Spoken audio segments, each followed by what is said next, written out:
कुछ देर में सुखिया सुनार धनपत सेठ की दुकान पर जाता है और हाथ जोड़कर खड़ा हो जाता है। मालिक, खेतों में खाद डालने जा रहा हूँ, कुछ और काम हो तो बता दीजिए। क्यों बे? अब तेरे जैसे दो कौड़ी के मजदूर के कहने पे काम बताऊंगा मैं तुझे? आंखें नीची कर कमबख्त। नहीं मालिक, मैं तो बस। चुप कर, जुबान नहीं हाथ चला खेत में। और हाँ, खेत में बाद में जाना, पहले यहाँ आकर मेरे पैर दबा, उसके बाद ही खेत में हाथ चलाइयो। जी मालिक, जैसा आप कहें। सुखिया नजरों को नीचे किए उसके पैरों के पास जाकर बैठ जाता है और धनपत के पैर दबाने लगता है। सुखिया धनपत के पैरों को दबा ही रहा था कि तभी गलती से सुखिया का नाखून धनपत के पैर में लग जाता है, जिसके बाद धनपत गुस्से में उसके पेट पे जोर से लात मारता है और सुखिया नीचे गिर जाता है। सुखिया के पेट में ज्यादा तेज लगने की वजह से उसके मुंह से खून निकलने लगता है। क्या रे निकम्मे, पैर दबाने को कहा था तुझे और तू मुझे ही नोच रहा है? मालिक, मैंने जानबूझकर नहीं लिया था, मुझे माफ कर दो मालिक, मुझे माफ कर दो। निकल निकल निकल यहाँ से, जा खेतों में जाकर काम कर। एक काम तक ढंग से नहीं होता इन गरीबों से, और हम अमीरों के टुकड़ों पर पलना आता है इनको। अब क्या यहाँ पर पड़ा हुआ है? चल निकल यहाँ से, कामचोर कहीं का। सुखिया अपना पेट पकड़े वहाँ से धीरे धीरे चलते हुए निकल जाता है। शाम के 4 बजे सुखिया काम खत्म करके अपने घर आता है। आज शाम सुखिया की हालत काफी खराब थी। सुखिया झुककर चल रहा था और जब कंचन ये देखती है तो उसको कुछ समझ नहीं आता।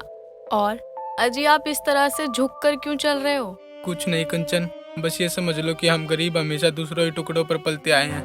हम दूसरों की दी गई भीख पर ही जिंदा हैं। सुखिया आगे कुछ नहीं कह पाता क्योंकि सुखिया की आंखें सब कुछ बयां कर रही थी। सुखिया की आंखों में आंसुओं की धाराएं बंद नहीं हो रही थी और उसको ऐसे रोते देखकर कंचन सब समझ जाती है। आज फिर सेठ ने कुछ कहा? वो कहता नहीं है, गालियां देता है कंचन। सुखिया बोलते बोलते जोर जोर से खांसने लगता है। अजी, आप ठीक तो है ना? हाँ कंचन, हम ठीक हैं। हम अभी हाथ मुंह धोकर आते हैं, तुम खाना लगा दो। सुखिया अपना गमछा कंचन के पास रख वहाँ से हाथ मुंह धोने के लिए चला जाता है, पर कंचन को उसका खून गमछे पर दिख जाता है। इनके गमछे में खून? ये आपके गमछे में खून कैसे आया? ये देखिए, हम आपकी अर्धांगिनी हैं, इसलिए आप हमसे कुछ भी छुपाने की कोशिश मत कीजिएगा। कंचन की बात सुनकर सुखिया कंचन को सारी बात बता देता है। कंचन, हमको बहुत जोर से भूख लगी है, तुम खाना निकाल दो। कंचन खाना निकाल ही रही होती है कि तभी एक बार फिर उसको खांसी आती है और इस बार उसको खांसी इतनी ज्यादा तेज होती है कि सुखिया का सांस ले पाना मुश्किल हो जाता है। सुखिया की ऐसी हालत देखकर कंचन बहुत ज्यादा घबरा जाती है और वो सीधा हॉस्पिटल चलने को कहती है। काली अपने घर में लेटी होती है, तभी वहाँ दुर्गा आती है। दुर्गा काली से कुछ बोल पाती उससे पहले ही दुर्गा की आंखों के सामने अंधेरा छा जाता है और वो बेहोश होकर गिर जाती है। माँ, आपको क्या हुआ? माँ, आंखें खोलो। काली चुटकी बजाकर अपने हाथों में पानी का ग्लास ले आती है और अपनी माँ के चेहरे पर छिड़कती है। माँ, मुझे माफ कर दो, मैंने आपसे बदतमीजी करी। काली अपनी माँ से बेहद प्यार करती थी और वो अपनी माँ को खोना नहीं चाहती थी, इसीलिए दुर्गा की छोटी सी खरोच भी काली को अंदर से झकझोर कर रख देती थी। काली अपनी माँ को गले लगाकर काफी रो रही थी। काली, मेरी बच्ची, मैं ठीक हूँ। मेरी दवाइयाँ खत्म हो गई है और आज दवाइयाँ नहीं खाई है ना, बस इसीलिए चक्कर आ गए। दवाई खत्म है और आपने मुझे बताया नहीं? आप यहीं रुको, मैं अभी दवाई लेकर आती हूँ। काली अब चुटकी बजाती है और सीधा हॉस्पिटल पहुँच जाती है। काली अपनी माँ की दवाइयाँ लेकर घर की तरफ आ रही थी, तभी उसकी नजर कंचन पर पड़ती है। आपको क्या हुआ और आप इस तरह रो क्यों रही हैं? कंचन भाभी, आप इस तरह से यहाँ बैठकर क्यों रो रही हैं? सब ठीक तो है ना? नहीं काली दीदी, कुछ भी ठीक नहीं है। इतना बोलकर कंचन काली को सारी बात बताती है। तभी काली को फिर एक बार वही झलकी आती है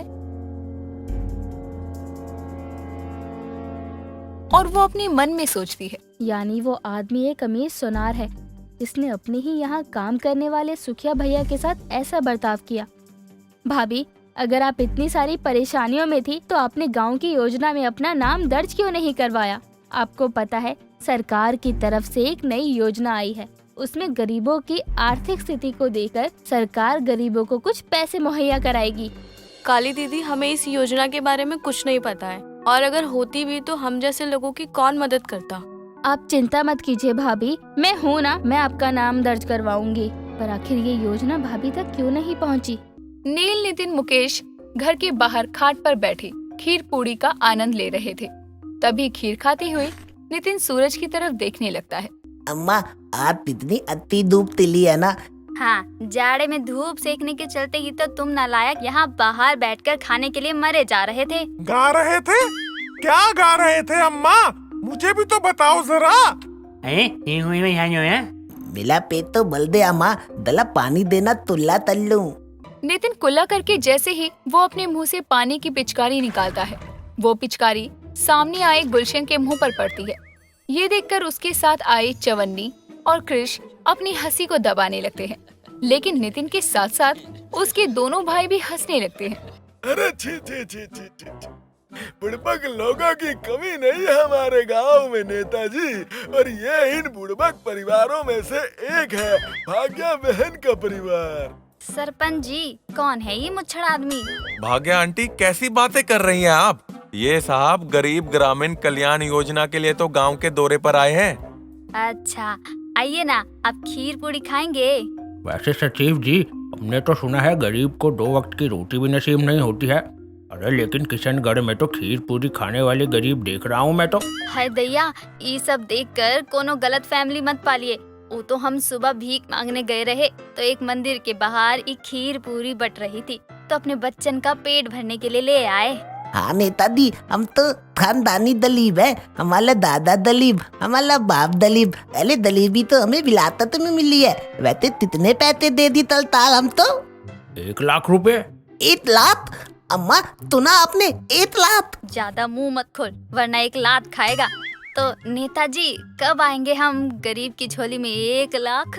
अरे अगले जन्म में बहन जी, तब तक क्या पता आप अच्छे से गरीब हो जाएं। इतना कहकर नेता चवन्नी सिंह अपने मूंछों पर हाथ फेरते हुए आगे बढ़ जाता है और गुलशन, कृष भी हंसते हुए उसके पीछे चल पड़ते हैं। इसी तरह वो तीनों गांव में खुद को गरीब बताने वाले लोगों के घर जाते हैं, तो सभी लोग उन्हें गरीबी का ढोंग करके नजर आते हैं ताकि उन्हें इस योजना का लाभ हो सके। गुलशन का शरीर उसका साथ नहीं देता और वो अपने घर आराम करने चला जाता है। अब हर्ष और कृष गांव का मुआयना करने लगते हैं। काली हॉस्पिटल से घर जा रही थी, तभी उसको कृष और नेता चवन्नी सिंह दिखाई देते हैं। लो, छोटा मुंह बड़ी बात नेताजी, आप पूरे गांव वालों से मिल लिए, पर आप अब तक इस लड़की से तो मिले ही नहीं। अरे कौन है ये लड़की? काली आज भी कितनी सुंदर लग रही है। सुबह से काली को नहीं देखा है, पर अब देखा तो नजर ही नहीं हट रही। काली चवन्नी सिंह की बात को सुन लेती है और काली को चवन्नी सिंह में हर्ष नजर आता है। नेताजी, ये हमारे गांव की सबसे होनहार लड़की है। इसके बिना गांव में कोई काम नहीं हो सकता। वैसे इसका नाम है काली, और काली ये है नेता चवन्नी सिंह।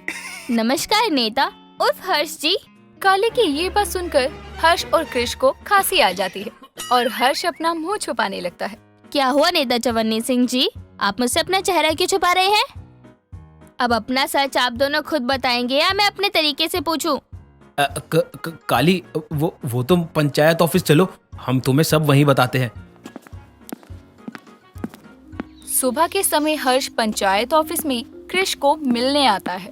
क्या बात है, आज लल्लन की जगह तू दूध बांटने निकला है क्या? इतनी सुबह सुबह पंचायत ऑफिस में क्या कर रहा है? 1 मिनट, कहीं तेरे पीछे वो फूलन देवी काली तो नहीं? काली को लेकर मजाक मत किया कर कृष, वैसे मुझे तुझसे एक सलाह चाहिए थी। अच्छा बोल। वो कंस्ट्रक्शन के काम और शहर वाले बिजनेस में इस बार तगड़ा प्रॉफिट हुआ है। तुझे पता है दान पुण्य और भगवान में मेरी इतनी आस्था नहीं है, लेकिन मैं चाहता हूँ कि इस प्रॉफिट के पैसों से गाँव में कुछ गरीबों की मदद कर दूं। सोच तो तेरी बहुत बढ़िया है, लेकिन गांव में तू एक गरीब की मदद करेगा तो एक को देखकर 100 आएंगे। अगर तुझे किसी जरूरतमंद गरीब की मदद करनी है तो हर्ष बनकर नहीं, कोई अनजान बनकर करनी होगी।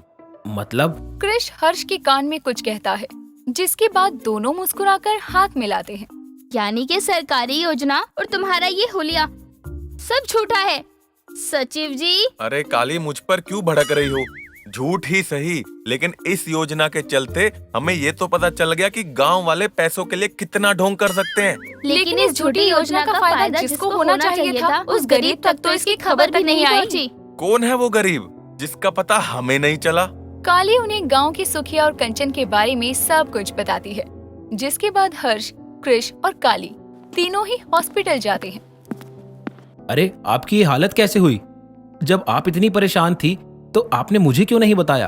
का बताते, हम गरीबों की आखिर सुनता ही कौन है। उसकी ऐसी बात सुनकर हर्ष को बहुत बुरा लगता है, जिसके बाद हर्ष कंचन को पैसों से मदद करता है। पंचायत ऑफिस में फटा पुराना कंबल ओढ़े गंजा बूढ़ा सा दिखने वाला आदमी आता है, जिसे देखकर कान्हा गुलशन की ओर घूरने लगता है। गुलशन काका, देखिए आपके रिश्तेदार आए हैं। रहम करो गरीब पर। इस गरीब योजना में हम गरीब को भी शामिल कर लो सरपंच जी। बताओ, रामायण खत्म हो गई और ये आदि पुरुष के बारे में बात कर रहा है। अरे जाओ भाई यहाँ से, हमें नहीं देखनी आदि पुरुष। ऐसे कैसे जाएं? गरीब होने के नाते इस योजना का लाभ तो हम भी लेकर रहेंगे। ई का जबरदस्ती है भाई। सरपंच जी, जबरदस्ती नहीं बल्कि जबरकश्ती होता है। जबरदस्ती होता है। अरे हर्ष भैया, आप सुबह से कहाँ गायब थे? अरे किसी काम से शहर गया था और वो काम भी मेरा सफल रहा। कान्हा ये बोल ही रहा था कि तभी काली की नजर उस गरीब आदमी पर जाती है और उसे अपनी झलकी वाला आदमी याद आता है। वो समझ जाती है कि ये आदमी अमीर है और वही है जो गरीबों पर जुल्म करता है। जिसके बाद काली किसी बहाने से बाहर जाती है।